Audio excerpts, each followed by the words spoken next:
ഇന്നലെ എല്ലാവർക്കും വിഷമുണ്ടാവുന്ന ഒരു വലിയൊരു മോശം വാർത്ത നമ്മൾ കേട്ടിരുന്നു. ഒരു 1.5 വയസ്സുള്ള ഒരു പിഞ്ചുമോൻ. ഈ വീഡിയോ ജസ്റ്റ് നിങ്ങൾ കാണാം. അതായത് ഈ വീഡിയോയില് 2 കൈയും ഒടിഞ്ഞിട്ട് അവന്റെ മുഖം കാണണേ. അതിൽ അവന്റെ മുഖത്ത് എന്തോരം കാര്യങ്ങൾ അവന് തുറന്നു പറയാനുണ്ടെന്നുള്ളതും എത്രത്തോളം കാര്യങ്ങൾ വിഷമമുണ്ടെന്നും ഈ മുഖം കണ്ടാൽ നമുക്ക് മനസ്സിലാവും. ആ അമ്മയ്ക്കാണ് നോക്കൂ, ചിരിച്ചുകൊണ്ട് അമ്മ സംസാരിക്കണേ. അപ്പോ ആ അമ്മ എന്ന സ്ത്രീയെ വിളിക്കണില്ല, ആ ദുഷിച്ച ഒരു ജന്മം. ആ ജന്മം കൂടി ഉണ്ടാകുന്നിട്ട് അതിന്റെ പങ്കാളിയായ, അത് രണ്ടാനച്ഛനോ ആരാണെന്ന് അറിയില്ല, ആളാണ് ഈ കുട്ടീനെ ഇത്രയ്ക്ക് മൃഗീയമായി ഉപദ്രവിച്ച് കൊന്നിട്ടുള്ളത്. അതായത് 1.5 വയസ്സ് മാത്രം പ്രായമുള്ള ഒരു മോന്റെ മേത്ത് സിഗരറ്റ് വെച്ച് കൊള്ളിക്കുകയും 51ഓളം മുറിവുകൾ, കൂടാതെ ജനേന്ദ്രിയത്തിൽ ആഴത്തിലുള്ള മുറിവ്. കുട്ടീനെ തലയ്ക്കടിച്ചിട്ടോ അങ്ങനെ എന്തോ രക്തസ്രാവം മൂലമാണ് കുട്ടി മരിച്ചതെന്നാണ് പറയണത്. അമ്മയുടെ പേര് അഖില. ഈ മുഖം ഓർമ്മ വയ്ക്കുക.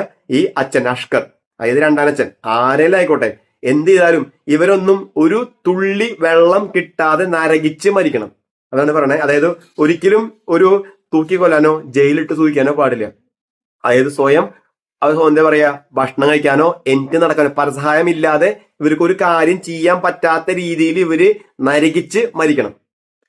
അതേപോലെ തന്നെ അത്രയും കിട്ടാവുന്നതിൽ ഏറ്റവും നല്ല ശിക്ഷ, അതായത് കഠിനമായ ശിക്ഷ വേണം ഇവർ കിട്ടാൻ. കാരണം നാളെ ഒരാൾ പോലും ഒരു കുട്ടീനെ ഇങ്ങനെ ഉപദ്രവിക്കാൻ പാടില്ല. നമുക്ക് ആ കുട്ടിയുടെ മുഖത്ത് എന്തോരം കാര്യങ്ങൾ ആ കുട്ടിക്ക് ലോകത്തോട് വിളിച്ചു പറയേണ്ടായിരിക്കും. ഇതൊന്നും പറയാൻ പറ്റാതെ ആ കുരുന്ന് പ്രായത്തിൽ ഇല്ലാണ്ടായി പോയി. എനിക്ക് എന്താ പറയാ, സംസാരിക്കുമ്പോഴും ആ വീഡിയോ കാണുമ്പോഴും അത്രത്തോളം വെറുപ്പാണ് ഈ ഇങ്ങനത്തെ ഒരു സമൂഹത്തോട് തോന്നുന്നത്. ഒന്നും നോക്കാൻ പറ്റിയില്ലെങ്കിൽ എവിടെയെങ്കിലും, ഇപ്പൊ നമ്മുടെ കേരളത്തിൽ നിന്നും ഒരു ബുദ്ധിമുട്ടുമില്ല, ആര് വേണമെങ്കിൽ കുട്ടീനെ നോക്കി വളർത്താൻ എത്ര ആൾക്കാർ, വില്ലിങ്ങായ ആൾക്കാരുണ്ടാവും. സ്വന്തം കുട്ടി ഇല്ലാണ്ട് ബുദ്ധിമുട്ടുന്ന എത്ര പേരുണ്ടായിരിക്കും.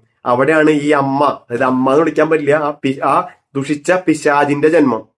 ഞാൻ ഈ മുഖം ഇവരൊന്നും ഒരിക്കലും മുഖം കാണിക്കാണ്ടിരിക്കാൻ പാടില്ല. ഇവര് ജീവിച്ചിരിക്കണം. അത്രത്തോളം ജീവിതത്തിൽ ബുദ്ധിമുട്ടും നരകിച്ച് വേണം ഇവറ്റകളൊക്കെ മരിക്കാൻ.